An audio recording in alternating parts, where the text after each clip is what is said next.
Hi friends, எல்லாருக்கும் வணக்கம். இன்றைக்கி நான் எப்படி உங்களுக்கு சூப்பரான டேஸ்டியான வெஜிடபிள் சூப் பண்ணுறது அப்படின்னு தான் சொல்ல போகிறேன். இதுக்கு தேவையான பொருட்கள் இதுதான். ஃபஸ்ட்டு கொரியாண்டர், அடுத்ததாக ஒரே ஒரு கேரட், அதுக்கப்புறம் கொஞ்சம் சின்ன வெங்காயம், அதுக்கப்புறம் ஒரு சின்ன மிளகா, கேபேஜ், அதுக்கப்புறம் கார்ன்ஃப்ளோருக்கு பதிலாக நீங்கள் மைதா மாவு கூட யூஸ் பண்ணிக்கலாம். அவ்வளோதான். இப்போ இந்த கேரட்டை நல்லா கட் பண்ணிக்கலாம். நாங்கள் கட் பண்ணுறப்ப பார்த்து கட் பண்ணுங்கள், ஏன்னா உங்கள் கையில் அறுக்க வாய்ப்பு இருக்குது.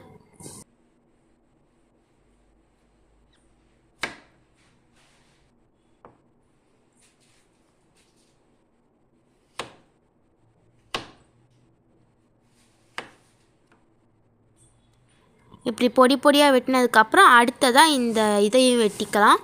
நல்லா குட்டி குட்டியாக வெட்டுங்க, அப்போ தான் நல்லா டேஸ்ட்டாக இருக்கும் சாப்பிட்றதுக்கு.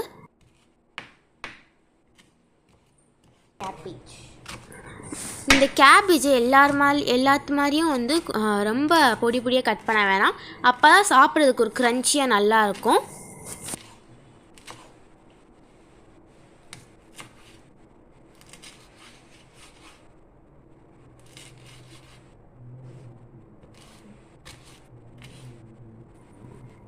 வெங்காயம் கொஞ்சம் கம்மியாகவே எடுத்துக்கலாம். இப்போ அடுத்ததாக வெங்காயத்தை நல்லா பொடி பொடியாக நறுக்கிக்கலாம். ஓகே, இப்போ அவ்வளோதான். அடுத்ததாக இந்த கார்ன்ஃப்ளோர் மாவில் உங்களுக்கு பிடிச்ச மசாலா, மிளகா பொடி, சன்னா மசாலா எதுனாலும் போட்டுக்கோங்க. போட்டுட்டு நீங்கள் ஸ்பூனை வச்சு நல்லா கிண்டிக்கோங்க. கிண்டிட்டு ஒரு 2 ஸ்பூன் அளவு தண்ணி இல்லை கொஞ்சம் அதிகமாகவே கூட ஊற்றிட்டு நல்லா கிண்டி விடுங்க. அப்போ தான் நல்லா லம்ப்ஸ் இல்லாமல் கிண்டி விடுங்க. அப்போ தான் நம்ம இதை சூப் போடுறப்ப நல்லா திக்னஸாக நல்லா டேஸ்ட்டாக இருக்கும். இதில் இப்போ லம்ப்ஸ் இல்லாமல் இப்போ பாருங்கள், இந்த மாதிரி நல்ல கன்சிஸ்டன்சியில் லம்ப்ஸ் இல்லாமல் நல்லா கிண்டி விட்டுக்கோங்க. இப்போ இதை ஓரமாக வச்சிடலாம். அடுத்ததாக ஒரு நல்லா டீப்பான பேனில் எண்ணெய் ஊற்றிக்கோங்க. இப்போ இந்த எண்ணெய் சூடானதுக்கப்புறம் நல்லா சூடாகட்டும். சூடானதுக்கப்புறம் நீங்கள் வெங்காயத்தை போட்டுட்டு நல்லா வதக்கிக்கோங்க. நல்லா கோல்டன் ப்ரௌனாக வதக்கணும், அப்போ தான் டேஸ்ட்டாக இருக்கும் வெங்காயம்.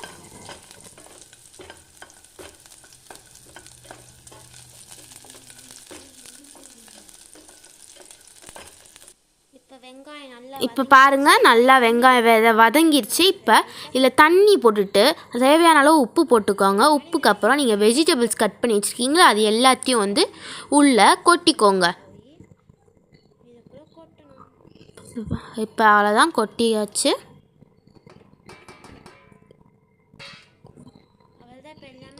இப்படி நீங்கள் கொட்டினதுக்கப்புறம் நான் ஒரு கரண்டி வச்சு நல்லா கிளறி விட்டுக்கோங்க. நல்லா கிளறி விட்டால் தான் நல்லாயிருக்கும். கொஞ்ச நேரம் கிண்டிக்கிட்டே இருங்க. கிண்டினதுக்கப்புறம் லைட்டாக நீங்கள் டேஸ்ட் பண்ணி பார்த்துக்கோங்க உப்பு சரியாக இருக்கான்னு. இதுக்கப்புறம் நீங்கள் உங்கள் ஃப்ளேமை லோலேருந்து ஹைக்கு சேஞ்ச் பண்ணிக்கோங்க. அதுக்கப்புறம் நல்லா நீங்கள் கொதிக்க விட்டுருங்க. அப்போக்கப்போ கிண்டிக்கிட்டே இருங்க, அப்போ தான் நல்லா வரும்.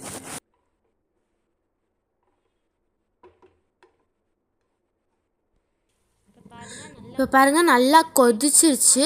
இப்போ நல்லா கொதிச்சதுக்கப்புறம் நீங்கள் எடுத்து வச்சுருந்த கார்ன்ஃப்ளோர் மாவை ஆட் பண்ணிடுங்க. ஒருவேளை உங்களுக்கு பத்தலைன்னா இன்னும் கொஞ்சம் கூட ஆட் பண்ணிக்கோங்க. இப்போ நல்லா ஆட் பண்ணால் கொஞ்சம் நல்லா திக்னஸ் கிடச்சிரும். இப்போ நல்லா கிண்டி விட்டுக்கிட்டே இருங்க, அப்போ தான் கார்ன்ஃப்ளோர் மாவு எல்லாமே நல்லா கரைஞ்சி உள்ள வாயில் எதுவும் சிக்காத மாதிரி இருக்கும். கிண்டி விட்டுக்கிட்டே இருங்க, அவ்வளோதான். இப்போ பார்த்தீங்கன்னா நல்லா கொதிச்சிருச்சு, பார்க்கவே டேஸ்ட்டாக இருக்குது. பார்த்தீங்களா? இப்போ நம்ம நிறையா பெப்பர் போட்டுக்கலாம், கொஞ்சம் இல்லை நிறையா. ஏன்னா அப்போ நிறையா பெப்பர் போட்டோன்னா நல்லா வாய்க்கு நல்லா ஸ்பைஸியாக நல்லா டேஸ்டியாக இருக்கும். இதுதான் ஃபைனல் ரிசல்ட். பார்க்கவே டேஸ்டியாக இருக்கும். நீங்கள் யாருக்கு கொடுத்தாலும் அவங்களுக்கு தொண்டை வலி எதுவாக இருந்தாலும் சரியாயிடும். அதே மாதிரி ரொம்ப சாப்பிட்றதுக்கு ரொம்ப டேஸ்ட்டாக இருக்கும், ரொம்ப யூஸ்ஃபுல்லாக இருக்கும். ரொம்ப டேஸ்டியான சூப் இது. அவ்வளோதான். இப்போ டம்ளருக்கு மாற்றிக்கலாம். பார்த்தீங்களா? இதுதான் final result. Subscribe for more.